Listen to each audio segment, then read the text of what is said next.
We'll take action at this time. Looking for a motion to appoint a vice chair to our college council.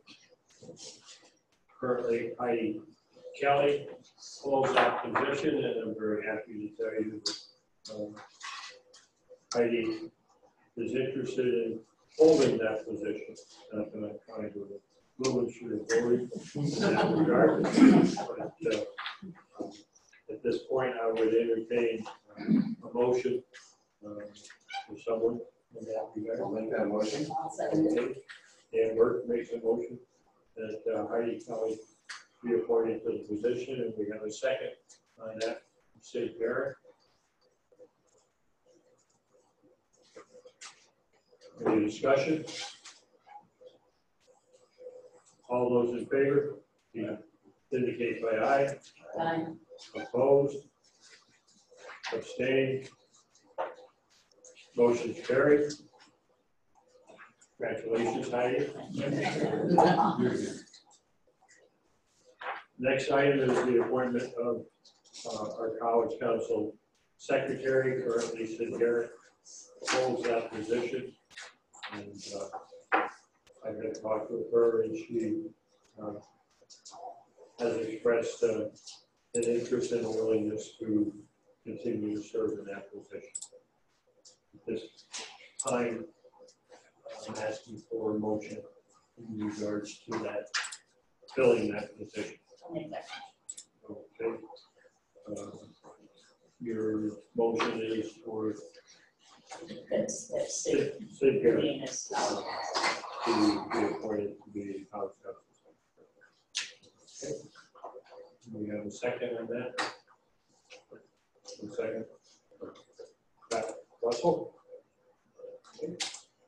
We have a motion. We have a second. Any discussion? All those in favor signify by aye. Aye.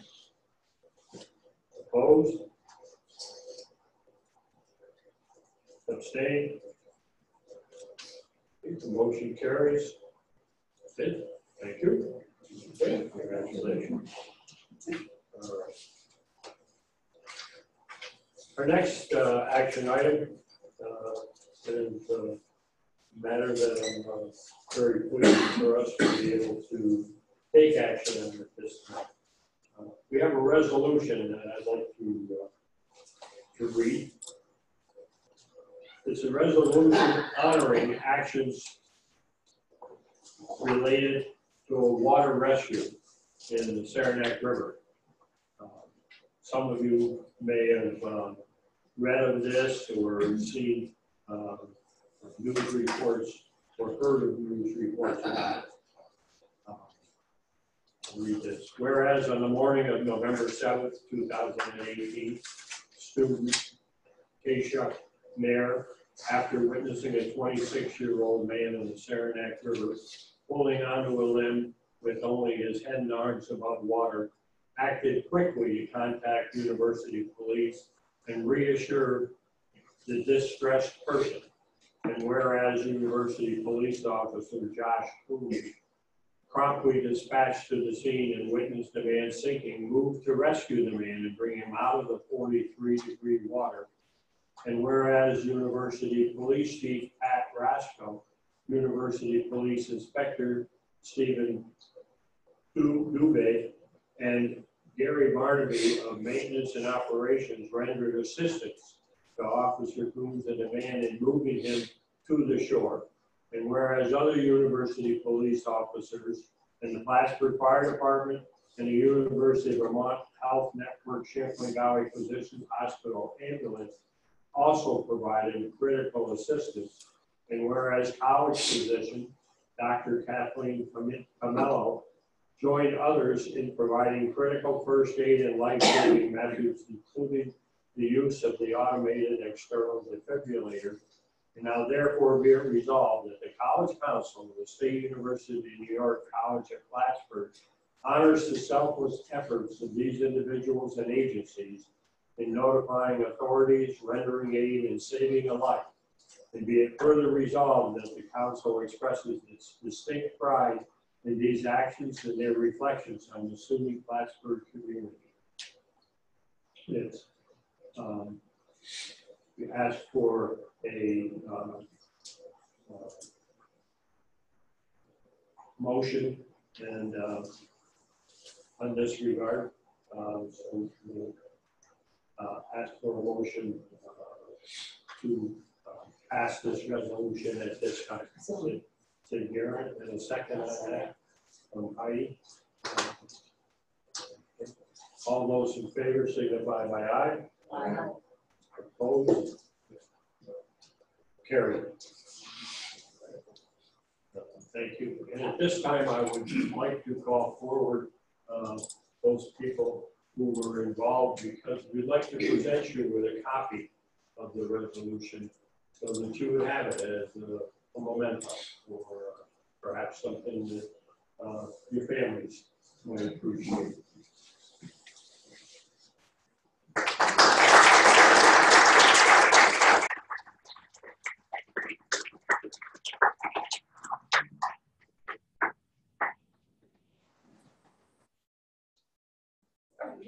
Hi, Josh.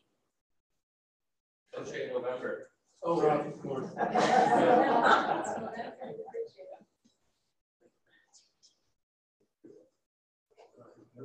Pat, maybe you could introduce who is here with you.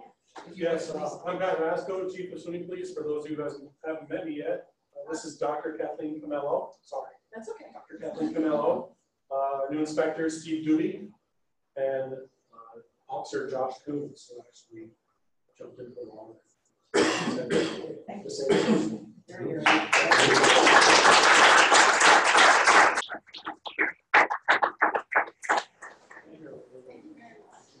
We have three who were not able to be with us today. Do you want me to take care of this for you? If you would, that would be wonderful. Well, sorry. Thank you. Okay. I'm not supposed to observe anything. Were you the student? No. Okay.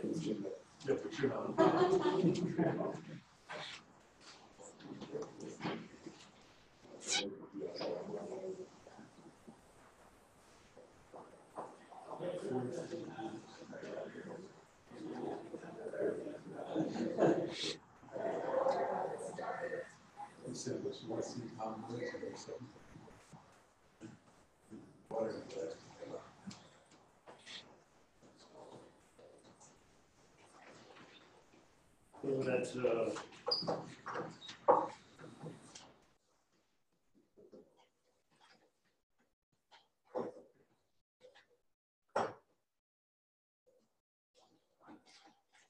one who was rescued from the waters of Lake Champlain on a winter's day, when skiing abilities and a hole in the ice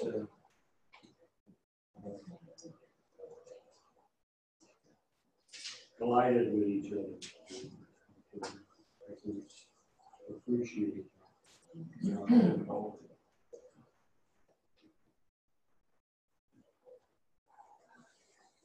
Holy fuck.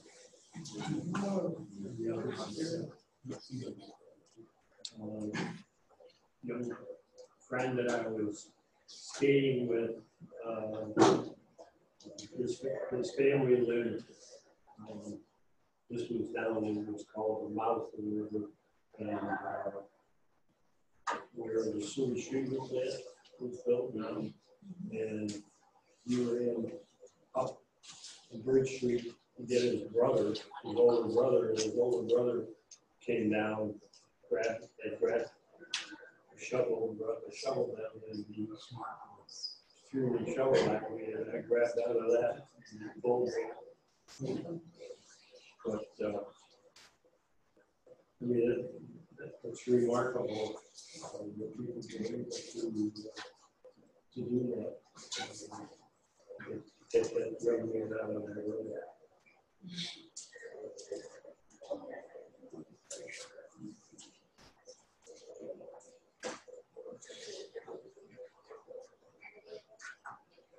Okay.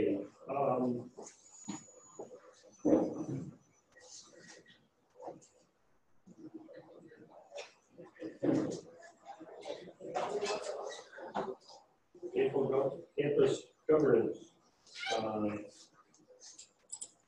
Dr. Gordon? Yeah, hi, nice to see you all again. This semester, from one of the things that I've appreciated from a faculty perspective is that the leadership and administration on campus has maintained the focus on diversity and inclusion and equity. Which, as you know, in the past, when people have said, oh, we're going to do better, and then it kind of fades away, I've really been heartened for the last year that it doesn't seem to have been fading away. And some of that is that we, as faculty leadership, keep bringing it up, but there's very clear support and energy coming from the administration as well, which is really nice.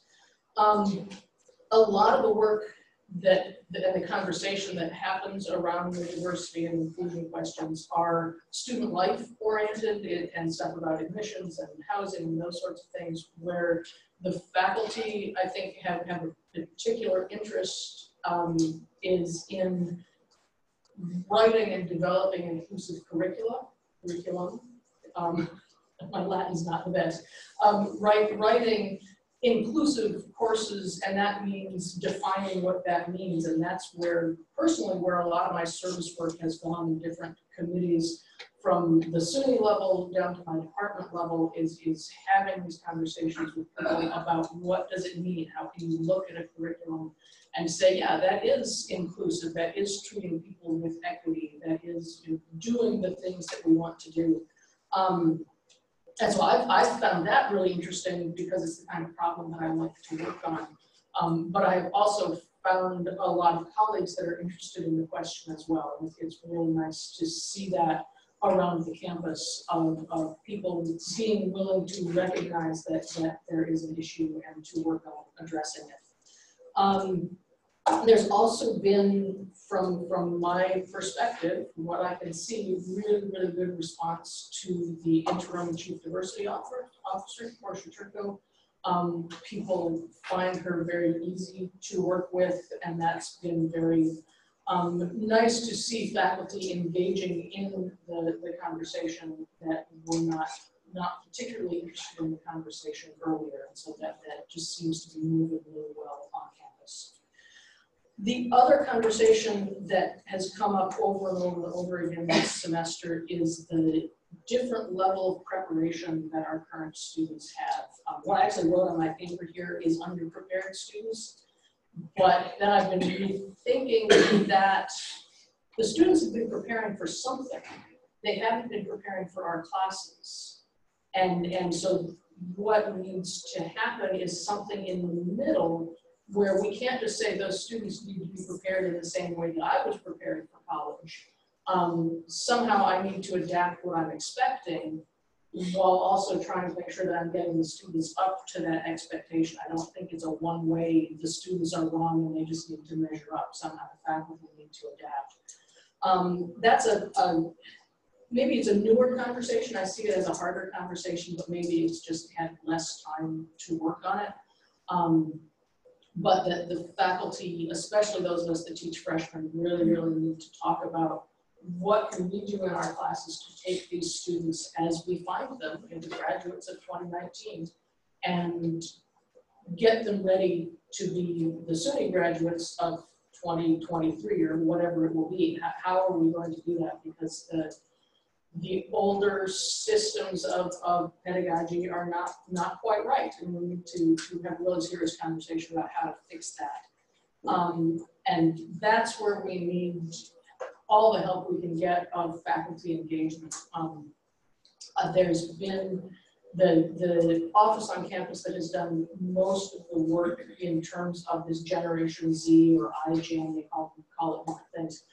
Is the Center for Teaching Excellence on campus, which is terrific. It's a wonderful center, and I know that a whole series of presentations were canceled this semester because of lack of interest from faculty. We're struggling just in general. There's so much work to be done, so much work with these underprepared students, that then the idea of doing some faculty development in order to work with the students better, it's really hard to find that time. and to say I can commit even 30 minutes to going in and thinking about how to rework my classes. So whatever could happen across campus to get some faculty encouragement and some faculty support for dealing with these problems would absolutely be welcome. The last thing that I'm really thinking about as an educator is based largely on this terrific new American history book that has just come out by Joe LaCour called These Truths, that talks about the truths of American history. We hold these truths to be self-evident. Really clearly lays out how we get to the political situation that the country's in terms of divisiveness and issues with media that we have right now. The book is terrific and has really convinced me I need to be teaching civics. It is very important to be educating our students on the structure of the nation and how to have conversations with people that you disagree with. So I'm just really thinking about how do I work more of that into my classes and encourage my colleagues to do the same. So that's where I am this semester. I'll happily answer any questions you might have. I just want to make a comment. A couple of times in my career working as a director of school counseling, sadly enough only twice, we got together with the faculty from various departments at Clinton Community College. And what we did, there's an organization in the area, and it's high school counselors from this county. Well, actually, it's 2 counties. And so we got together some people from the various departments in the schools. Obviously, can't get everybody.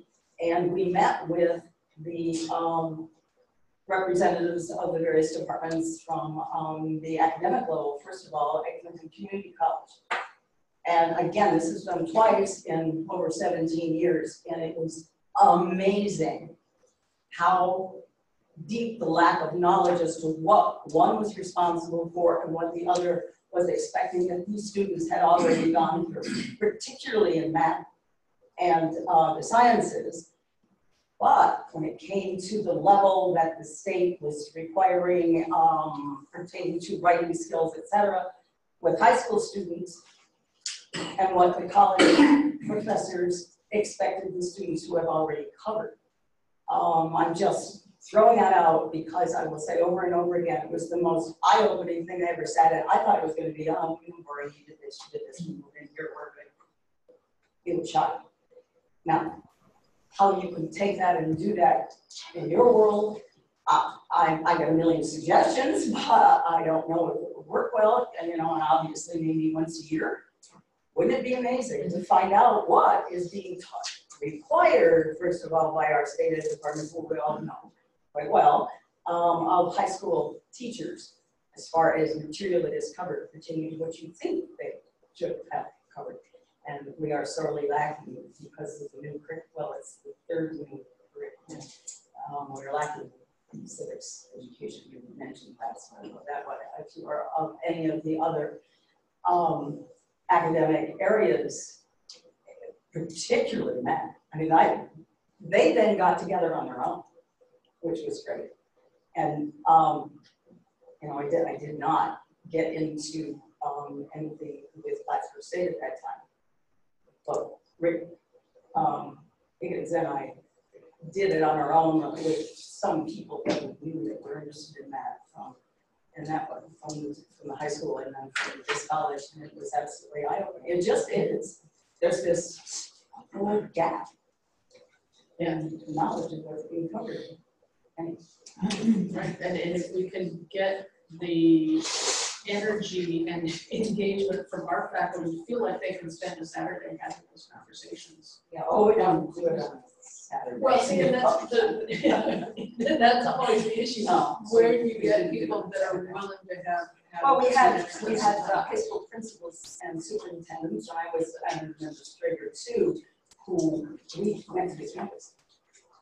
And often it was around a lunchtime. Well, I think both times that we did it 2 days in a row, and it was somewhere between the 11 and 1 shtick where we could bring the high school teachers that the school allowed it. It was only choice, and so allowed us to hire subs. So we came to you. Add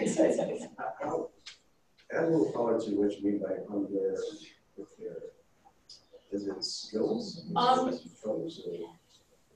It's, the thing that I notice most is the inability of students to write a paragraph or structure an argument.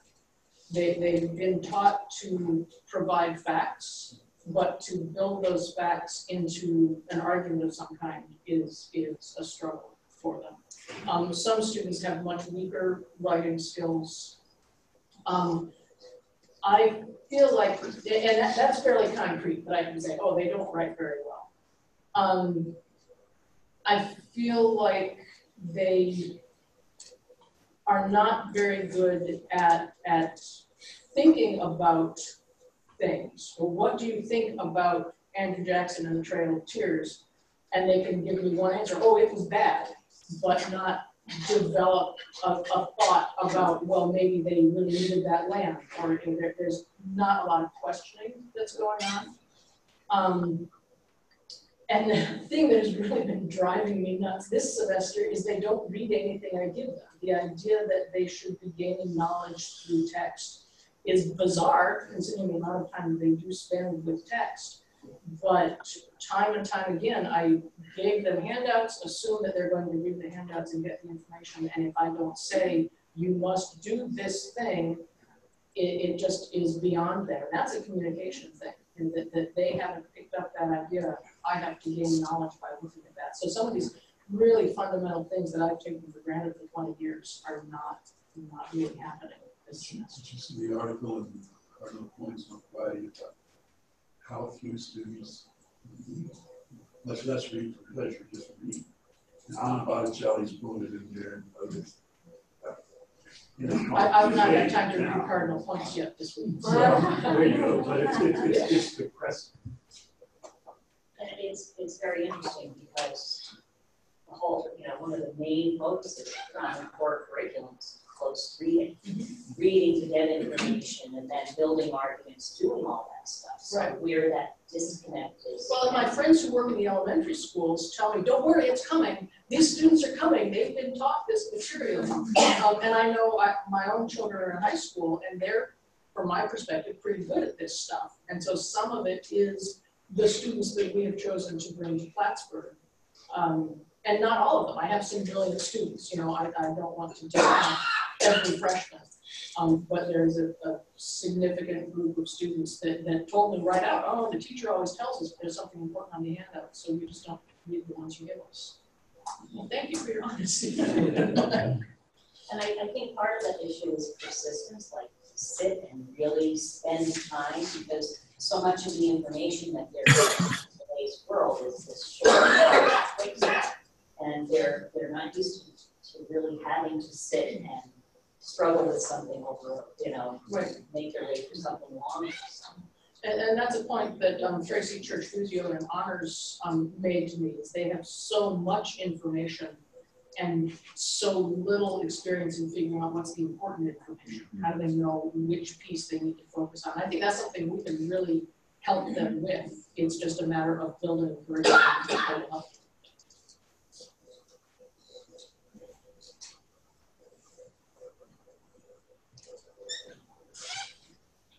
Any other questions on this?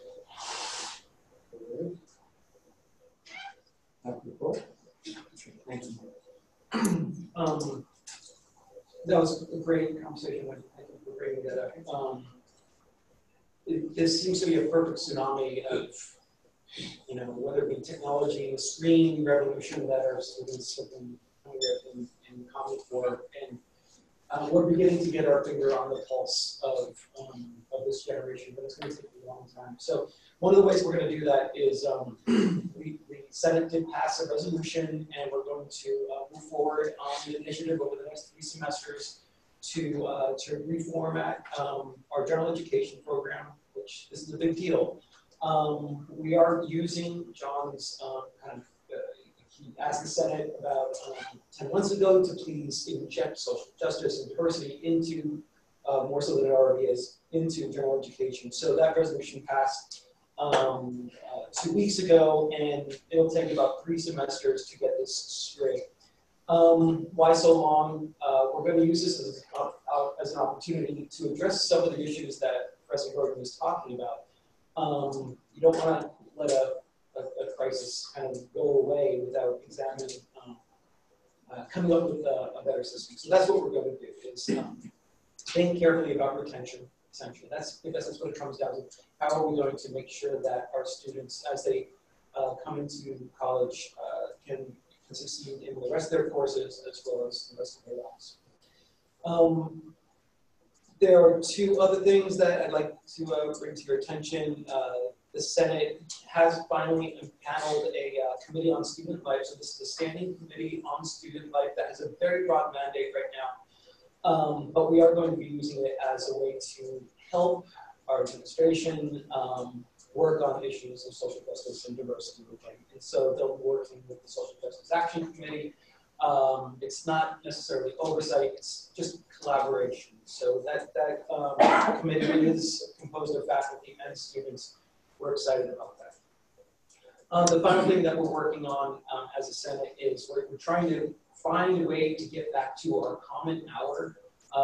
About 10 years ago, there was a slot in the schedule where we didn't have any classes, and so that was a time where lots of faculty and students, for that matter, gathered. They can reliably have fewer courses, and they can get some work done. We lost that about 10 years ago. We're trying to get it back, and it's going to take a little more time to do it, but we'll have it done by hopefully by the middle of next semester.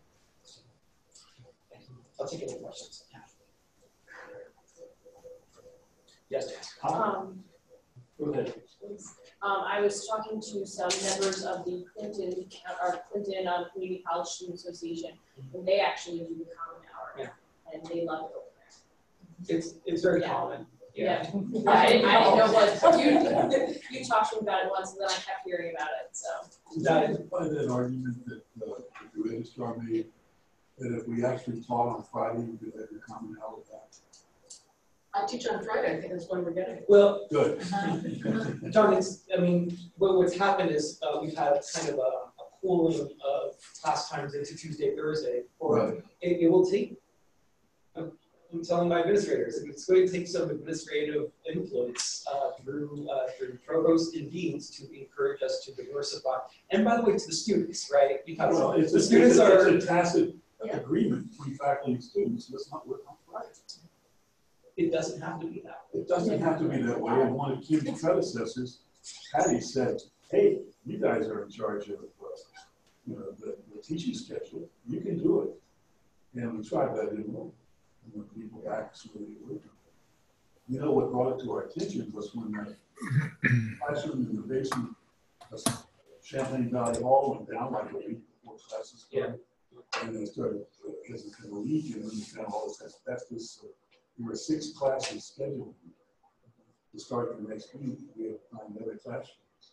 We could go Monday, Wednesday, Friday without Tuesday, Thursday. Right. So rolling, we got to do something about this. Well, There's been incredible resistance.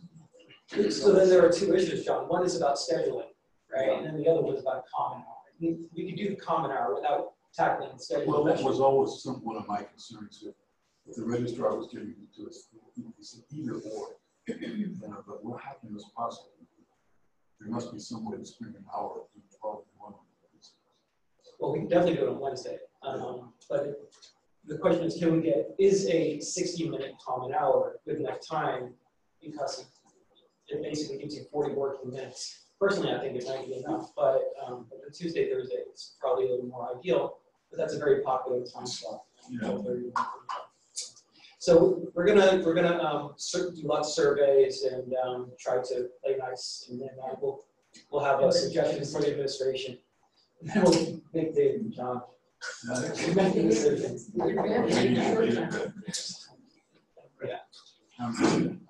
In some ways, the Friday afternoon slot has become the closest thing we have to a kind of celebration of scholarship. That's when we did the portrait unveiling. We do a lot of stuff Friday afternoons. And we can continue in that vein. It's still not an ideal situation just because some classes do go through Friday afternoon, just not as many.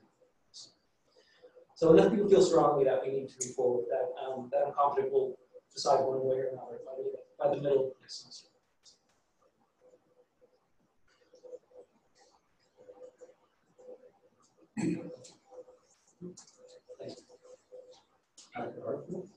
So some elements of the contract, the labor management parts of it, are starting to be implemented. I think the pay issues, the schedule for the pay issues are out there. They're kind of complicated. I can't get over them. But the side agreements and the labor management side are starting to come into play. The dresser needs are back in place, and we were able to get on short notice. We were able to get one sent down to all of you for review, so that was good. The PDI grants, the professional development grants are in the works. They will be available for this year, retroactive at least to July, possibly to July 2017. We'll get information on that, but they will be available retroactively going forward. Mike Simpson is waiting bated breath, I think, from soon as we get the actual details, but they will be in place not too far down the line. And the UUP scholarship for dependents going to SUNY institutions is will be available for this fall of 2018. This is it's a scholarship, but it's retroactive. It's paid retroactively after the fact. So so members of the bargaining unit, they actually don't even have to be members of the union, but members of the bargaining unit at any level are eligible. Their students are, if they have dependent children going to a SUNY institution, they're eligible for a $500 scholarship that is not supposed to go for tuition, although it's paid after the fact. So it's a little bit of sophistry. It's the reason it's not geared for tuition is because that would interfere with the Excelsior program also. So it's meant primarily for supplies, room and board, and those sorts of things. There's each dependent student is eligible for a maximum of 8 awards, only one per semester, but there's no maximum number of dependents per employee. And there's an application form that will be mailed to all eligible members of the bargaining unit shortly. There is a grade point average. There's a residency and a grade point average. Take a grade. Don't quote me on this. I think the grade point average is 8.7. Yeah. I'm ready, as soon as I get this transfer. So that's the good news. We'll leave it there.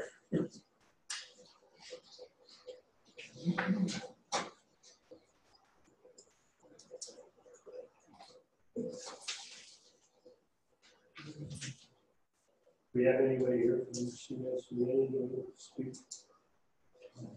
No. Okay. The next item on our agenda is an update on searches. And, Friday, we had our first meeting of the presidential search committee.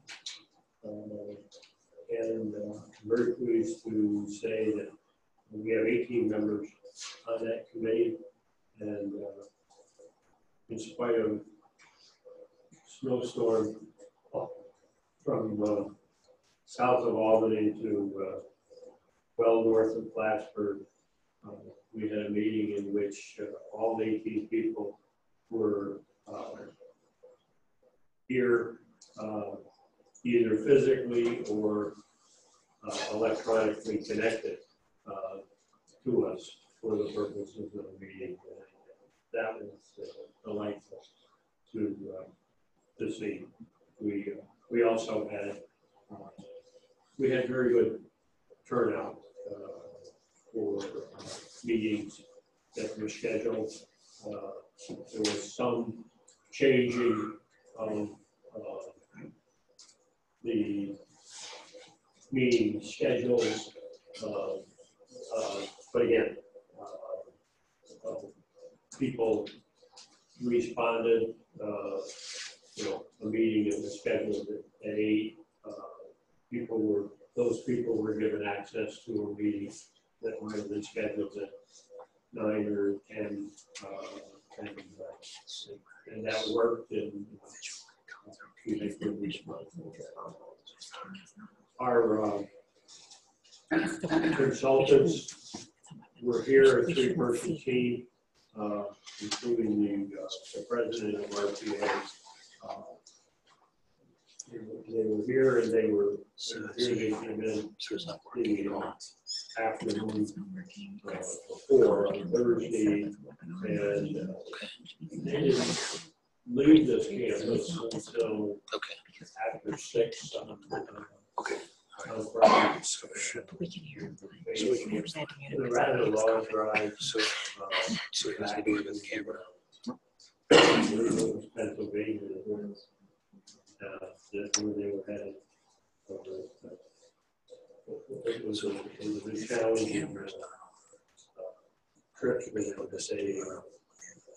They certainly demonstrated they were here to serve our needs. One, because you're recording from the computer. So the computer, you'd have too much would come through, but it would be really hard to hear. With what they had to say, they spoke very clearly. The phone device being picked up by being fed into the computer rather than him just going straight into the. What they expected of the committee. This also lets him take every member of the committee so he can was presented with a confidentiality agreement that they were asked to sign, and it was explained very clearly again to people. The reason for that was it allows for the building of that pool of talent that we hope to be able to have present themselves. They have to know that there will be confidentiality. The way it now works is it just doesn't allow how their applications are treated. We've seen in this camera was great. In this case, so they have those assurances. One of the things that this particular firm does is a step in that direction. That I think changing that. We can change it. Yeah, we can see those particular clients they don't ask for references from those clients in the early portion of the application process. It's like you haven't decided where you are in this process, and we haven't decided where you are in this process.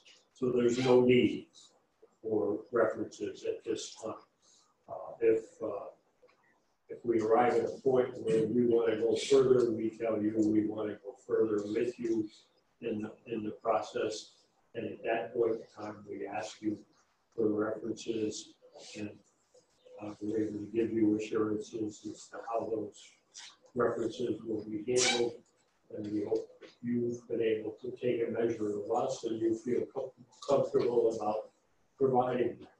And, I just thought that was a very mature manner in which they go about their process. That was, again, one of the things that they did, which seemed different from other searches that I've been involved with. whether the searchers were here or whether the searchers were within industry. I hadn't encountered that particular idea, but I like it.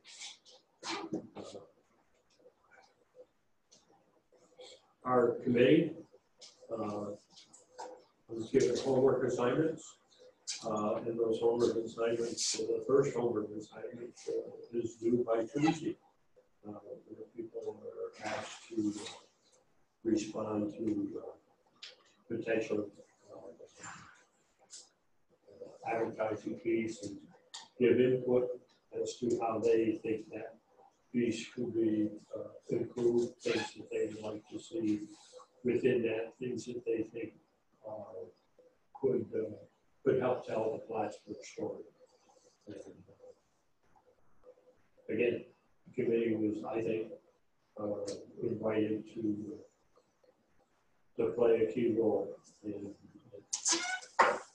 helping to build the documents that will go out and become part of the publication process that we would be going forward with. We talked a little bit about how the committee format was developed and why it's structured as it is, and the fact that it follows a set of guidelines that are put forth by SUNY Central Office, and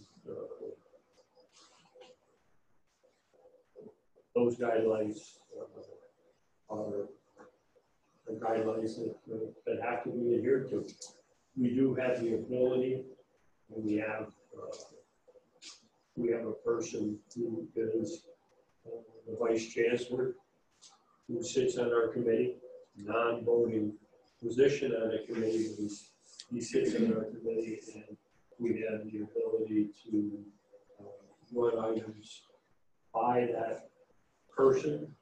And we've already been through a couple of situations where we've gone back and we've been able to bounce some ideas off them and get a little wiggle room where there might not have looked like there was going to be a little wiggle room. And, so that's been of some comfort to us to see that they are willing to look at what we're trying to do and what their guidelines say, and provide a little leeway where they think we're on solid ground with what we're asking for. That's where we're at, and we've launched, I guess, is the best thing that I can say. Finally, and I would be remiss if I didn't add on this report that I want to point out that we've had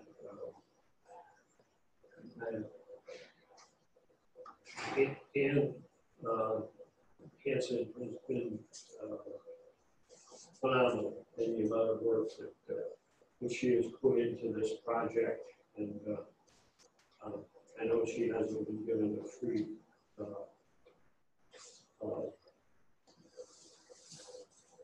relief from her normal duties. All those duties are there, and this is just piled on.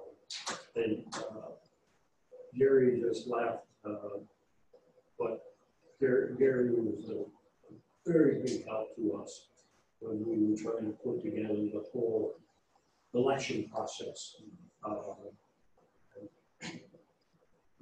And numerous meetings with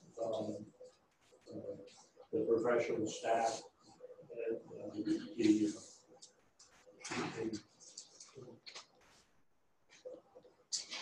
and we relied on him heavily for what he was able to put there. And I think we succeeded in having a very successful election. We have 6 members of our committee who were elected in an election that covered a very broad array of people on the campus who were given the opportunity to vote. There are some who have questioned why others couldn't have had a seat at the table. I can only say that I have people in the community who question why there are some in the community who couldn't have a seat at the table. And the reason, to a very great extent, is the structure of the rules that came from SUNY Central. It just limited how we could put together the 18 people who serve on this committee. So that's where we're at. Have any questions that you want to ask of me? I've had a number of phone calls. I so far haven't had anybody who's screamed and hollered at me over the phone. Shall we explain to what, who's on the committee? Pardon? Yes, We have 4 members of the council who are on the committee, okay? And they are Heidi and Pat and myself and Sid, okay? And that's what we're limited to. Myself as chair. We have total 4 members of the council, including myself as the chair of the council. The rest of the people who are on the council come from designated positions. We have somebody who represents the students. We have somebody who represents the college foundation. We have alumni representatives.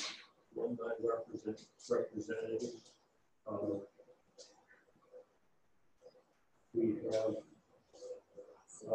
like we said, the six faculty. Yeah, one member of the professional staff.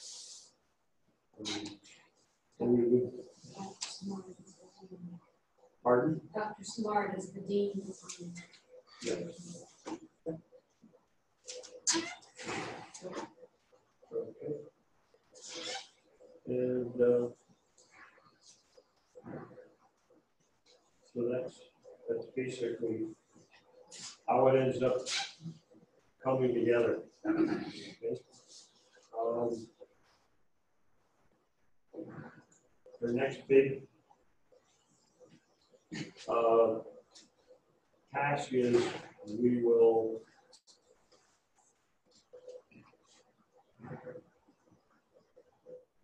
be submitting for approval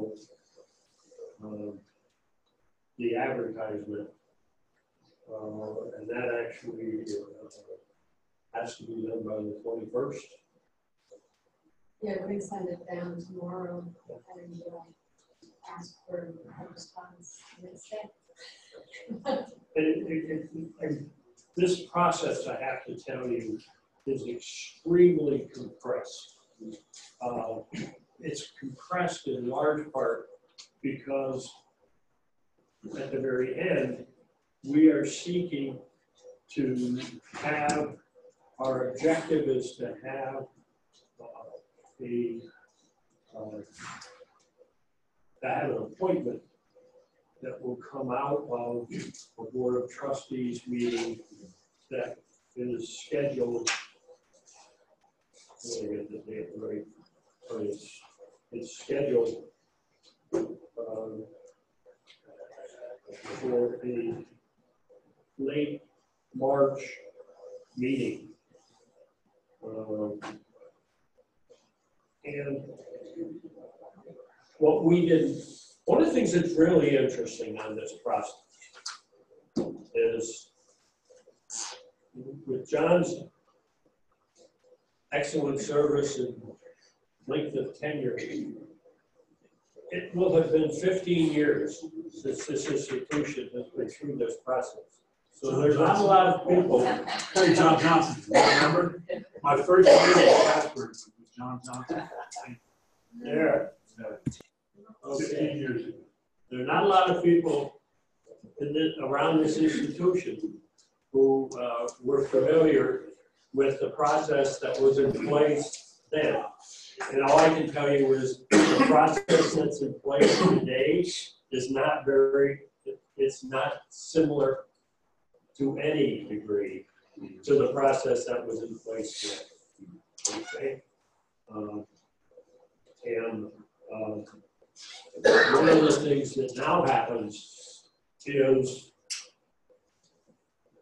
the chancellor has a major voice, obviously, in the selection of who the president will be. But what is now also has been inserted into the process is that the Board of Trustees of the State University, there's a committee that works with the chancellor, and they have a voice, and then finally it goes to the trustees, and they have a voice. So you have to back up everything in order to meet their time demands. And if we're going to meet a meeting that will happen in late March, you know, we're squeezed dramatically to do this, but we will get it done. Marty, we need to have our names to the chancellor by late March, and then they have about a month to go through their process, and they'll have a board meeting May 7th. So, but there's several stages to the process once it gets down there, and there's a certain amount of time that's required for anyone who's getting the information has like a 10-day or a week-long window prior to decision making. So it's really tight. Well, it's also the case that you send names to the chancellor, she's going to want to meet with each and then she's got to stay. So that's going to be working with them. Right. So she'll want the members of her leadership team to be controlled also. So that's where basically Joe Porter, the liaison that Marty mentioned, gave us her calendar. And then we worked with that to when we had to have. Let's remember that between when my name along with others was submitted to the chancellor, I had to make 2 trips to Albany and 1 trip to New York City, separate trips. The new chancellor wanted to so it was 2 months before she was able. It won't be late March. Yeah. That's Dan, do you want to? The other thing is that thanks to Ken Canelli and Dan Lewis, we were able to get the web page up last week. So yes. If you go to the president's and leadership tab on the home page, there's a presidential search page that will keep everybody informed. And I think a good piece of information for the campus community especially is that the survey that RPA is asking you to complete is an online survey. It's very detailed. There's a lot of opportunity to write in. It's not just check the box. There's places to write text And that survey is confidential. The information will be collected by RPA. It will be compiled by RPA and then provided to the search committee in a kind of aggregated, summarized form. So, and a similar process will be used electronically when we get to stage interviews. So when we do on-campus interviews, again, the campus community, we're really pushing for as much participation by as many people as possible.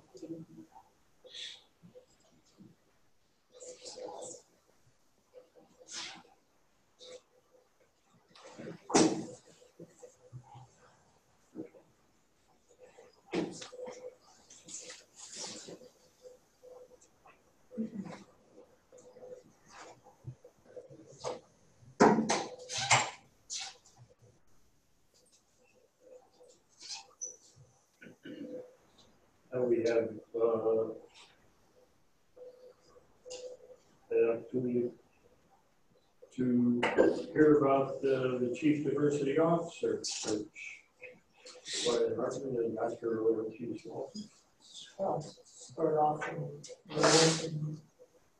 so we are working with Cockerham and Associates as our consultant group to help us with the search and to primarily help develop a candidate pool for this position.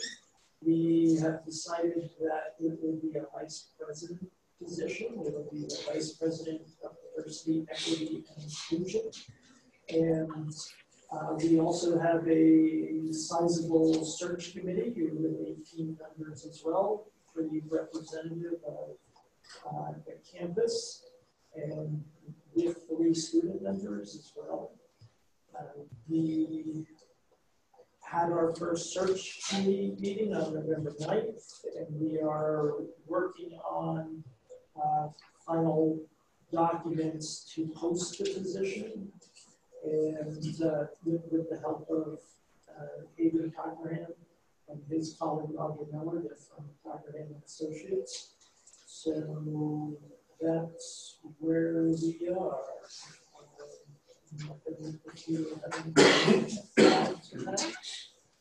No, the only other thing I probably would add is just we're having conversations with the executive council, and Cockerham and Associates will help us do that with the search committee, just around getting prepared for candidates when they come. And what will help, what will a successful candidate look like after a year? The main challenges that they'll experience in that role, and sort of what are the sort of priority qualifications for the candidates, since no one can meet all 100% of the qualifications. And I think it's important because this is a very valuable position. I think it's at a critical junction for the college and its history, particularly with new leadership coming on board, and to have a story that we all ascribe to, that's truthful, and that will help us to sell the campus to potentially great candidates that come and help us move forward. And I'm excited to coach you. Any questions? What's your timeline? So that's a moving target, to be honest. Initially, when we really started talking, we were like, well, we're going to wait until we have the president, time it so that that person would be making the choice. After meeting with Haven, he encouraged us to move faster than that. And so Dr. Etman will be the hiring authority with input from the executive council, the deans and the VPs.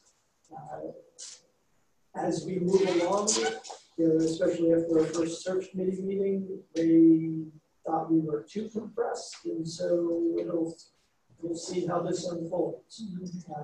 We hope to have it wrapped up prior to the presidential search, but the other looming question related to that, where there's differing opinions, is will someone who is taking a position like this, reporting directly to the president and being management confidential, be willing to sign on prior to knowing who the new president students. And so we will judge that as the candidate pool develops.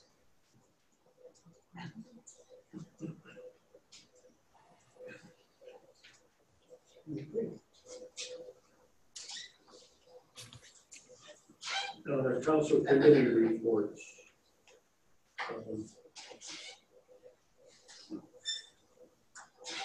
Academic affairs.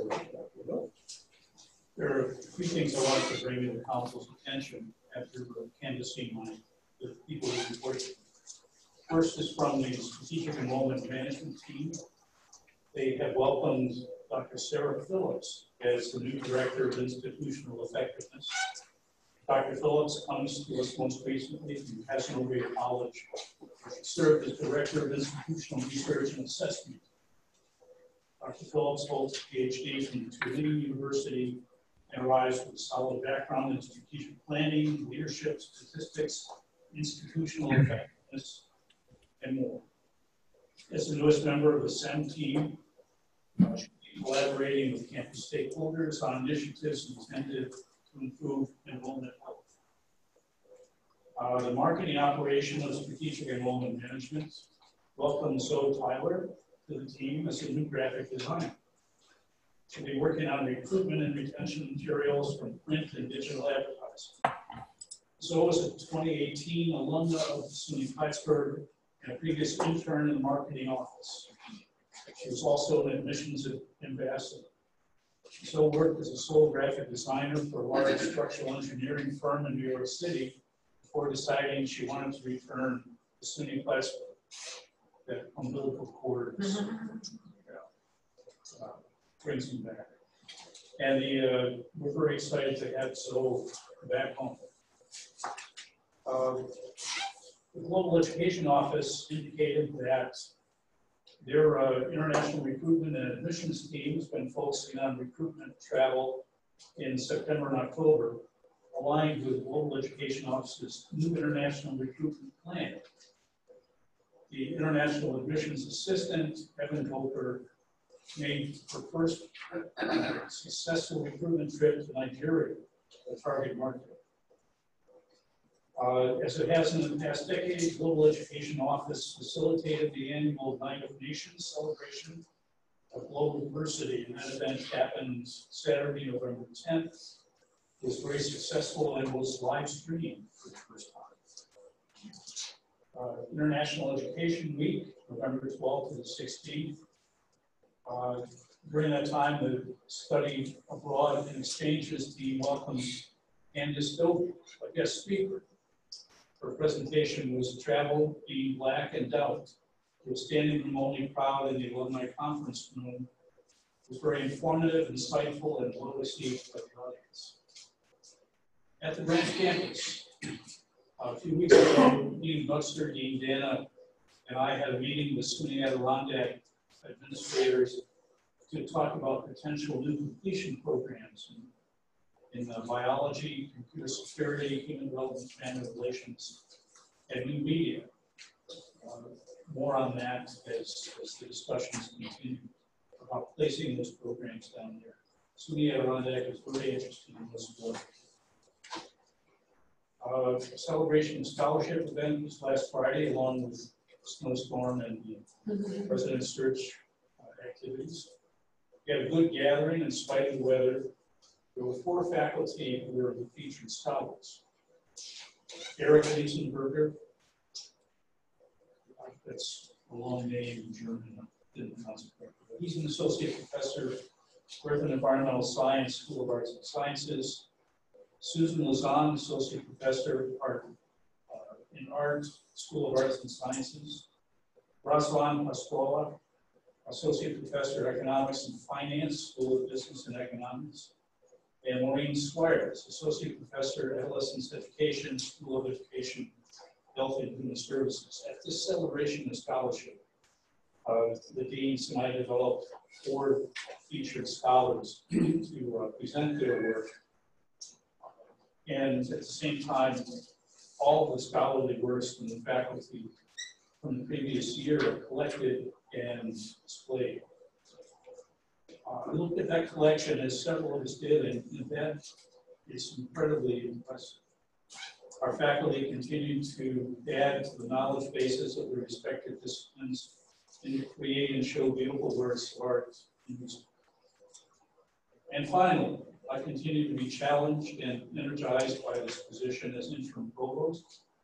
It's truly a joy to be part of President Edwards' leadership team. That's it. Provost, well, can I add something since I was delinquent, we didn't get this in.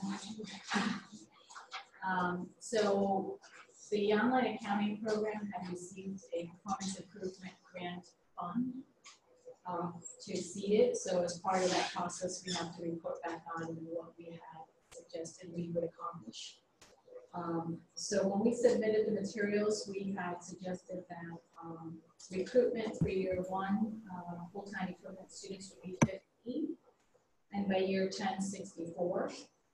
That our retention rate in year 1 would be 50% because online programs tend to have high attrition rate. We were hopeful that by year 10 we'd have 70% retention.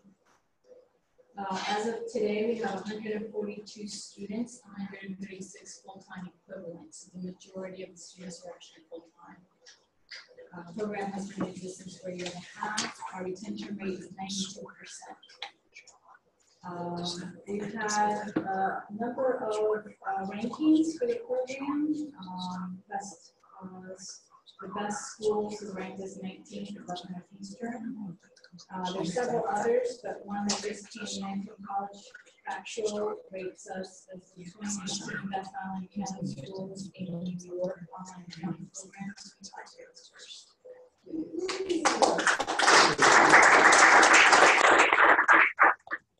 And I just want to add this one quote from a student who is U.S. Air Force captain. He's in the program. He said this online accounting program has been challenging and inspiring. Professors I have had have been fantastic. And that is good. We already have 30 applications for 2019. That's a testament to the accounting program faculty.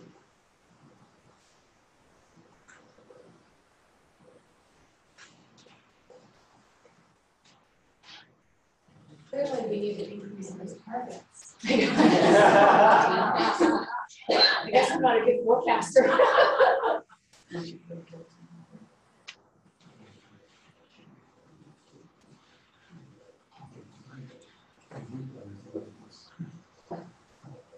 May I add one other thing for the record? The deans are delinquent. No. It's just that Kid Lyons, Eric Lyons. Yeah, like who's one of our really, truly insane. Yeah, he's good. Yeah. He said one thing though that got my attention. He studies atmospheric science and air quality and global warming. He said some of his data suggests that with reductions in air pollution actually accelerates climate change, global warming, because pollution services are kind of buffer. So take it.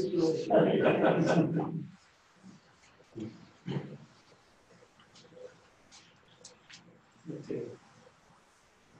Business affairs. Business affairs. As part of the initiative to improve morale and communication, the Administration of Finance Committee held 2 division-wide meetings in October. Well maintained, well attended. The trainings is part of the campus climate action plan, financial stability plan, Vice President for Finance, LaShurel.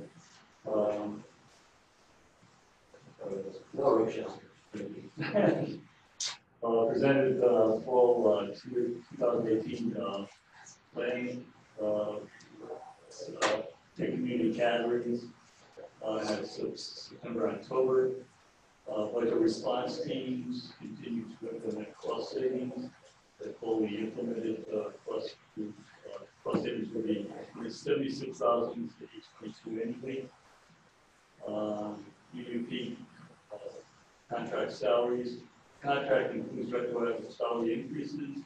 because it was poor and the looks coming on. And was already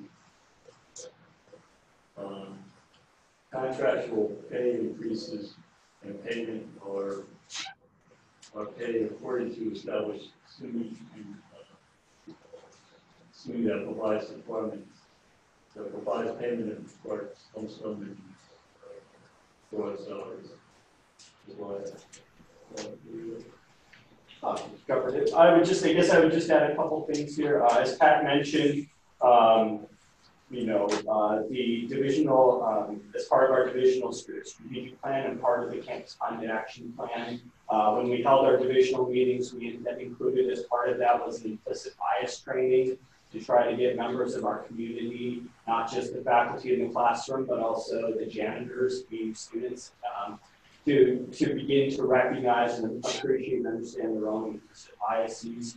We're actually looking to hold a third session because not all of our night M&O employees are able to attend. So again, this is trying to continue to provide training to kind of go to Wendy's point, to keep the ongoing dialogue and focus about how do we become a campus that is more welcoming and recognizing our own implicit biases are certainly part of that. I would just add that Chartwell's College Auxiliary Services and Chartwell's management team were all invited and attended as well, because again, we recognize that it's not just the faculty or maintenance employees, it's also the food service workers. So the point that it may have been made earlier. In regard to the financial stability plan, again, I just wanted to emphasize the budget response teams, which have been meeting regularly, looking at how we can generate more revenue, as well as how we can find cost savings and business process improvements. There's a number of initiatives that are underway, and as Pat said, right now, what has currently been identified, if fully implemented, would be about $76,000 annually additional, in either cost savings or additional revenue, which I would chalk up to not bad for 6 months of work so far. So those are still moving forward, and the intent with those groups is they were building off the 150 plus budget ideas submitted to the Communities Act last year from the community, but they're continuing. And what I think is exciting is we're starting to, poor Ken is on the revenue generation group that I chair. We're starting to see members of the community that are coming to us with other ideas and other opportunities. And I think dusting off sort of long-standing practice to look and see if we need fresh eyes and other opportunities for us to generate some revenue or generate some cost savings. So I think that's exciting, and we'll continue to hear more, and that's an important part, obviously, of our financial stability plan. And I guess I would just, in regard to the UP contract salary increases, as Kim said, SUNY established a schedule. It's been a significant burden for our payroll, human resources, and other departments that have been trying to implement that. And so, again, obviously an important element of ensuring that we are complying with what has been agreed to, but I also didn't want to lose sight of the fact that there has been a lot of work that's been required in a short period of time to make this happen. The only other thing I would add is just we continue to do what we can to support the campus climate action plan.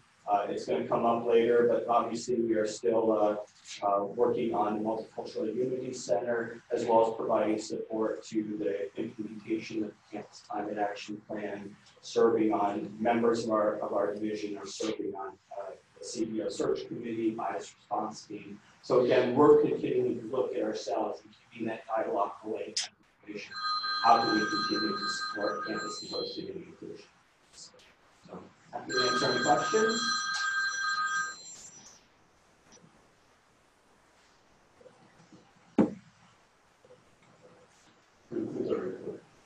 Good time. Good time.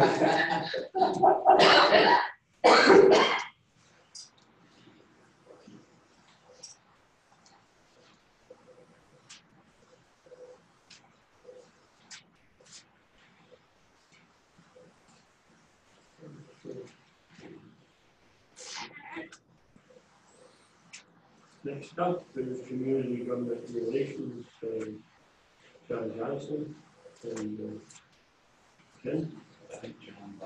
Okay. John, are you there? Yes, can you hear me? Yes, very clear.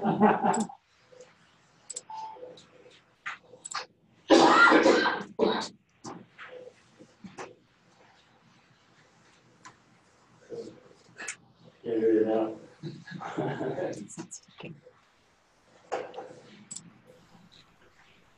Can you, am I being heard? Yes. Can you hear me? Yes, I can hear you. Okay, we can hear you nice and clear. All right. If I'm too loud, just holler. As I said, we've met with Assemblyman Billy Jones again in September, along with representatives from North Country Community College and Clinton Community College to talk about current operations and needs that all the colleges have, and also to discuss legislative changes that are afoot. Second, under government, following the elections earlier this month, as you all know, the New York State Senate is now controlled by Democrats, which will result in community leadership assignment changes that will occur in the coming year. On the community side, the college was able to host a U.S. citizenship naturalization ceremony in October, where 27 people from 17 different countries were sworn in as citizens of the United States.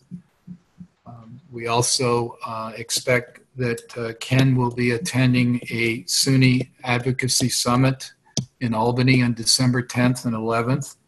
The focus of this summit will be federal relations and state budget advocacy. And finally, as a follow-up to an item that I discussed at our last meeting, the North Country Business, Community, and Political Leaders Group continues to meet with the purpose of trying to grow inclusion and greater common understanding throughout the North Country. Since our last meeting, the group met on November 9th and again is scheduled to meet on December 14th. And those that represent the college are Ken Kennelly, Portia Turco, and the faculty staff of Colleen Lemza and Michelle Willette. So it's a good group that's meeting, and from what I'm being told by Ken, a lot of good ideas are coming forth, and hopefully in the coming months we'll see some fruition to these efforts. That's all I have to offer, unless there's any questions, and I'm sure Ken can help me on that. Yeah, let me just add in terms of that community group. The college president met with John Bernardi summer. John Bernardi is the head of the local unit. And the thought was that John had success building the Spark Coalition, which is focused on opioid, non-epidemic in North Country, but it's a coalition sort of format approach to these issues. So from our standpoint, working with United Way and tapping into that as we face these issues for inclusion, diversity in the North Country, figuring out some pathways to success. One of the good things about the group, and we sort of just started really informally, but we've had the participation of Michael Cashman, which you all know from Plattsburgh, but also as Adam Catherine supervisor, has participated in 2 of those meetings directly. Billy Jones himself has been in a couple of his meetings. Harry McManus, chair of the county legislature, is not, but he's been involved and interested in stuff. So it's really a combination of some of those folks. And at this point, there's some effort to sort of gather some data. What does the composition of North Country look like? What are some of, how do we measure success in these kinds of things? But one of the ideas that we're kind of approaching this is, I don't know how many of you participated in what's called People's Supper. It was an event that was held toward the end of the last academic year. Just gather some folks, and whether they're the students and also community members together to talk and listen to each other. That was followed up, I think it was in September, might have been early October actually. Dina McCullough had organized something at the Strand Theater, which also was very good. So part of what we're talking about is how to scale these types of things and have common conversations in the community. And so it's a little bit of a process to sort of work through different organizations, different political leadership and things, but I think that'll pay dividends for the community at large in time, because that's sort of an important groundwork that needs to happen. So that's how we're going to catch job. Thank you. Okay. Next up, facilities. There's a complete list of all construction projects on the college website. It's quite a long link, but if you just Google search SUNY Plattsburgh construction projects, you can go right to it. A couple of highlights. The Multicultural Center is under construction in the College Center, and the completion estimate date is this December. The project's on time to be completed, and it's for a variety of needs of our students. Memorial Hall renovation is in the final stages of design, anticipating construction to begin for phase 1 in the fall of 2019. Phase 1 includes the demolition of the pool and the construction of a new recreational gym. The College Center retrofit and upgrades of the bathrooms project has begun with the bathing within the first level restrooms, and that's expected to be completed in the middle of this semester. That's it. Is there anything else to add? No. Institutional advance. Well, it's in an order again, but I want to set it up first. I read the paper today. One of the told mayors of New York City, Uber, was given $1.6 billion in John Hopkins. So Thank you. This is on top of 1.5 billion already. So this will make 3.3 billion. Are even higher now. Yes. We'll have to step it up in 4 months. Yeah, get that phone. You know, I'm taking a big class. And his first trip, Johns Hopkins, being graduated was 5 times, because that's all we went for. And that's a story we'll focus on. It all has to start somewhere, right? And actually, every major news story about an amazing story about Institute, I think that it is a catalyst for probably more elsewhere. No matter if you're from New York State or private, if you hear about someone invested in philanthropy, what do you do people hear about? Hopefully, what that does is inspire individuals to say, maybe I could do something new on the organization. We did receive our largest gift in the history of Plattsburgh's history this fall. It was not in the billions. It was $2 million, but it is still a new bar for us. So that gift was received from one of our alumni who spent his life teaching. So whenever anyone says teachers don't have money to give, we're not going to be putting this story out like in a magazine or on the internet, but he has agreed to committing us to tell the story in our Legacy Living newsletter, which is just a print-only publication that doesn't go online. So it's not as broadly spread, it just goes to all of the really friends. But so that story will be coming out, and it's a really nice gift because it's dedicated 100% to scholarship, and it's a planned gift for the student classes.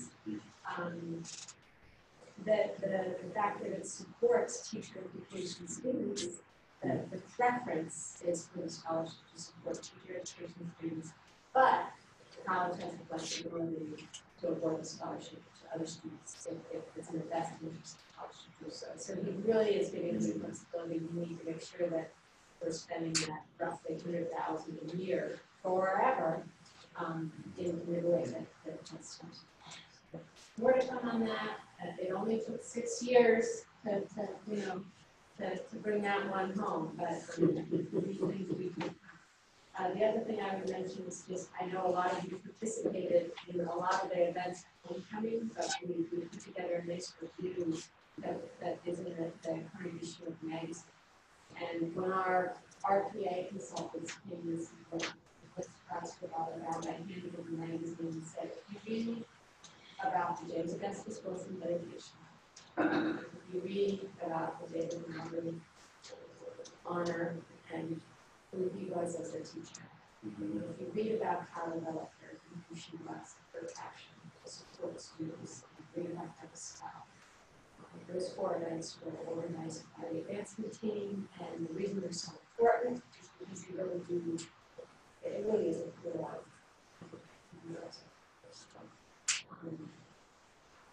There's a lot to be proud of. You know,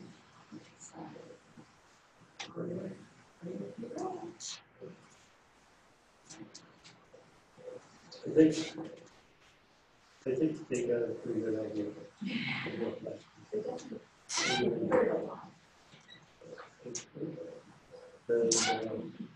Next up, Brian.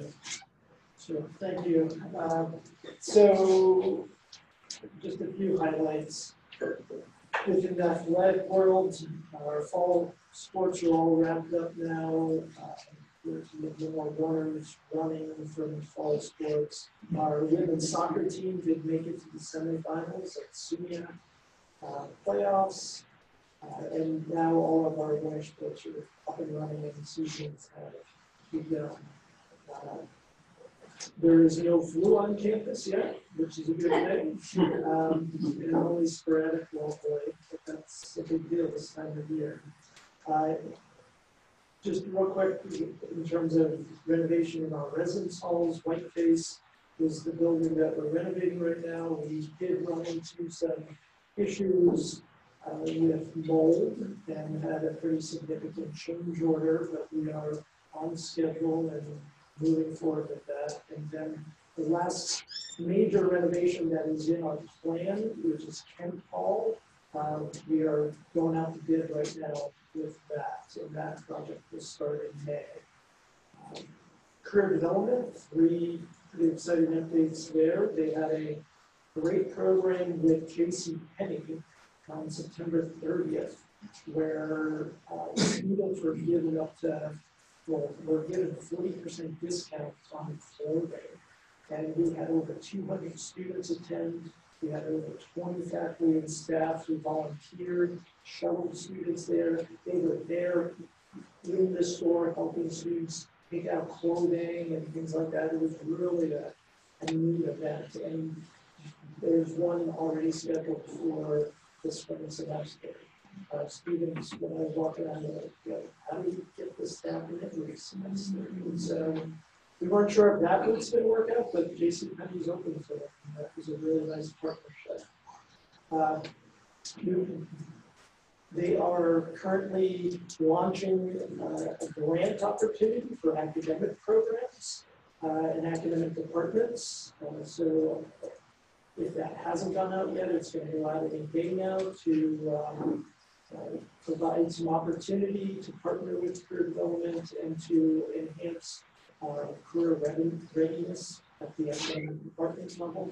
So we're excited about that. And then the last thing, we have student leaders within career development. They're called peer career assistants, PCAs, and they developed on their own with some guidance, but they developed on their own online career diversity resources available for our students. And they presented about that this past summer at the SUNY Career Conference, and then they were tapped to present again at the SUNY-wide Applied Learning Conference. And so they did that, and it's really a pretty unique thing that they've developed for our students. We've talked about it before, but I'll give you a quick update on food insecurity and emergency funds. With SSS and EOP moving to Macomb, we moved our food shelf to Macomb, and we have had great support from the college community, groups doing fun, food drives and things like that, but it's been very busy. But food has been turning over quite rapidly. We are finding not only, with this class of students, or just our students as a whole, that there is financial need amongst them. So food is one of those things. And then thanks to the generous support of the foundation, we do have an emergency fund, but we are going through that faster this year than we have in the past. He was here and Pat introduced him, sorry. I just want to highlight Steve Doobie is our new inspector. And within our ranks, the way we restructured University Police, he is the second person in charge of the department, being a recent retiree of city as a detective, and he has made a great transition and really he's a real asset to our department. And then I'll wrap up with we are hosting through our student conduct office. SUNY has created a student conduct institute to do training around for board members of student conduct situations, and we are hosting an institute 8-hour training on the very 29th.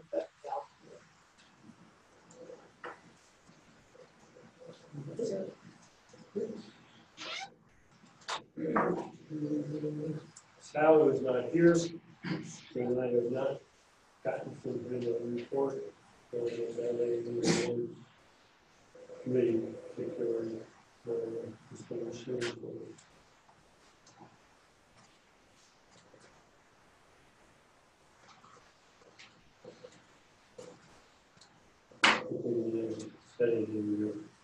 He's not here. Pardon? We didn't get any report out over there. Yeah. Okay. Dr. Redley? Sure. With Doug Scott's death last summer, we lost our college historian. I'm a historian, and I think I did work, and I'm reading in 2 months, about the history of this college disappearing down the memory hole. Meaning the half-life of the students is about 3 years. And they're constantly hiring new people who have no institutional memory. So I do worry about that, and I do think that's something that we should take seriously and do something about collecting special collections, but also one of the things we don't do, and I don't know why we don't, is to do oral histories for people before they retire or before they have that need. For example, I mean, Marty and Alice and Lisa and I, along with a couple of other retirees, Tom Moran, Rita LeVery, who were sitting under a tent out at Miners on October 6th for Gilbert's celebration of life. It was a remarkable ceremony. It reminded me of your wedding because it rained and we were under this tent. Just looking for that. But Joe's gone, and there's a gallery named, and in a few years, no one's going to know who the hell it was. Unless we do a better job of doing that. A couple other things that I want to mention. I was going to say something, I'm glad we did, celebration scholarship. Well, we don't pause long enough in our busy days as administrators to recognize what an extraordinary conglomeration of brains and talent we have here in this place, on this campus, largely our faculty. We go about their business, and as administrators, often our contact with them is or saying, you're not good, or whatever. But then we have events like the portrait unveiling, which in my book last week, and also like celebrations. These are extraordinary people. They've been amazing people. In their own creative activities and scholarship and so forth. Of course they're good. When I spoke at the celebration of scholarship on Friday afternoon, I said that I had been fortunate enough to attend a dinner years ago at Student Central, riding up in the elevator as a dinner to celebrate and acknowledge that year's new crop of student distinguished professors. And Lisa and I were in an elevator with a guy from the University of Buffalo. And I was just making talk in the elevator talking. And I said, well, what are you teaching this semester? He said, oh, I don't teach in the fall semester. I teach one graduate course in the spring. That's his entire teaching. I said, well, I'm here for a guy who teaches 3 courses a semester. And he's right up there in the same population. And probably a better teacher. I didn't say. Because unlike a lot of other kinds of public schools, we expect our faculty to remain active in their disciplines. And by active, I don't mean just reading, but actually contributing, whatever that is. And they do. And it's a good thing, and we actually do it more often. We get to do it, so we get what we're doing. We did lose our museum director. Celia Esposito died on October 30th. Now, she had been on medical leave for a couple of years and had retired last summer in August. Died on October 30th. Service, some of us were there. I will say, though, that Karen Blau, who's a professor in the art department, has been the acting director of the museum as long as Seal's been out on medical leave. And Karen is chairing the search to find a new director. Karen does not want to be the director. She's chairing the department also. I mean, she's competent. She's fantastic. What else? Oh, yeah. John Johnson mentioned that this is probably the highlight of my last 2 months. Was that naturalization ceremony on the conference Friday, October 19th, presided over by 2 federal magistrates, both of whom are alumni of Student Classroom, Gary Favreau and Christian Hummel. One of the 27 American citizens, Troy Joseph, who works for us in the admissions office. And afterwards, there was a lunch upstairs in Rowena's building with the 2 federal magistrates and a bunch of students from one of Ray Carmen's classes in political science. Afterwards, there was a panel. Both the judges stuck around for the panel. Students asking questions. Impressive, our students.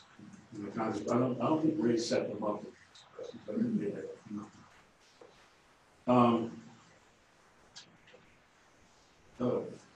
we had a visit from Vice Chair of the Board of Trustees, Merrill Tish, on Wednesday, October 10th. She spent 2 hours with us, one with the senior leadership team, and one with the students, and then she left. And finally, after all the commencement services and ceremonies I've attended, all the talks I've given at commencements over the years, I had a new one that I've never done before on Friday, everything happens on Friday, September 28th. I was the featured graduation speaker at the GED graduation ceremony at Putin Corrections. There were 40-something inmates who were receiving their GED degrees, almost all of them African American. And I got to congratulate them.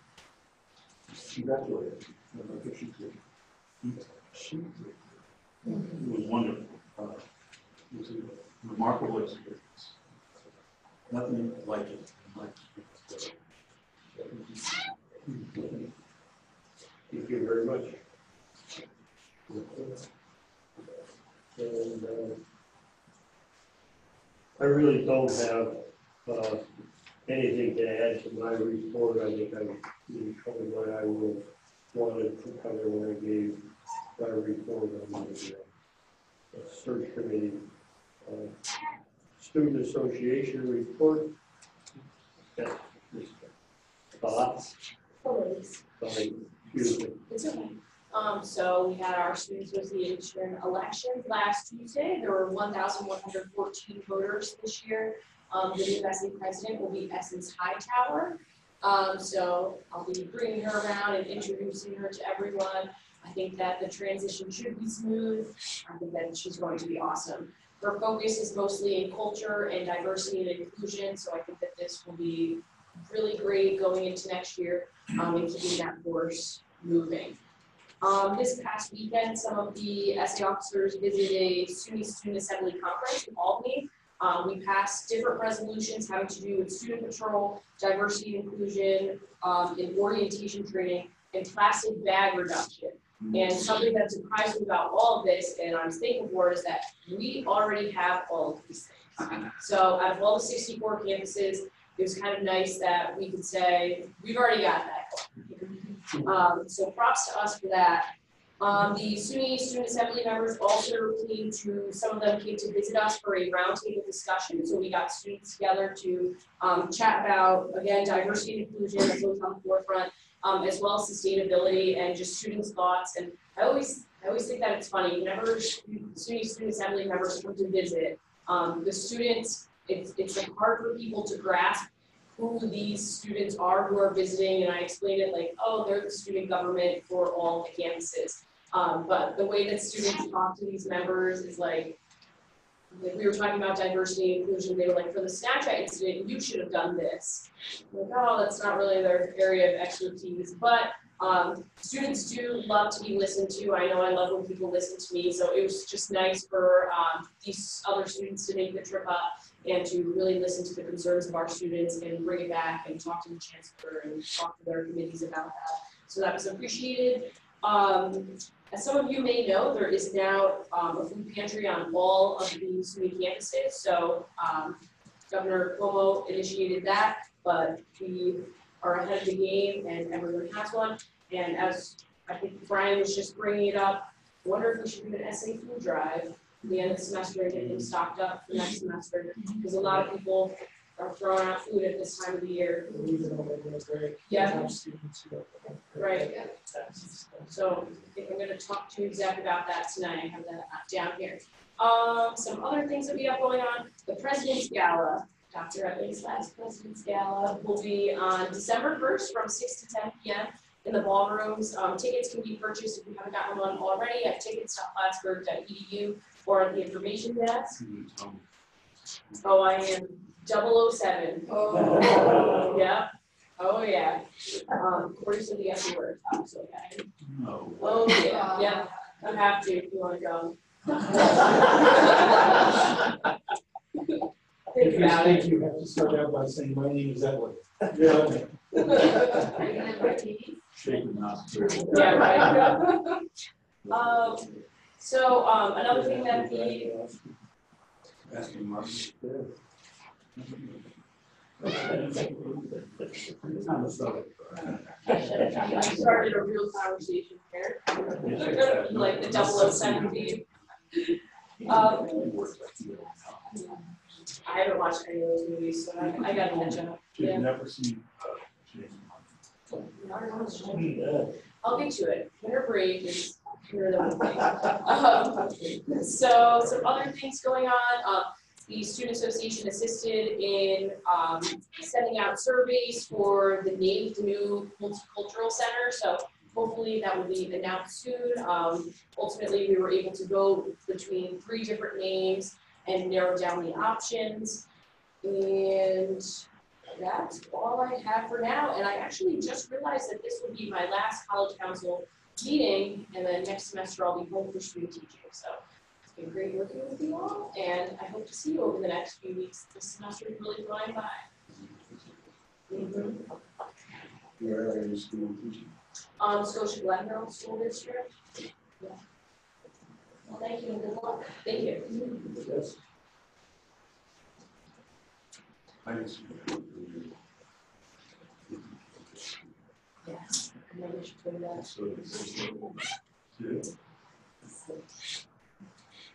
And Ann just reminded us teachers do make money, so I generous. Yeah. Sometimes they marry. Good thought. Good thought. Okay. Yeah, you're on the phone. I am. You have Michael in your phone. Yeah, right. I'll Google it. We'll set them up on calls tonight. Do we have any old business to bring before the council? And we have any new business to bring before the council. And we'll entertain a motion to adjourn. Pat? And Kelly, second. All those in favor, signify by aye. Opposed? Carried. Thank you very much. Always a pleasure. February 11th, 2019.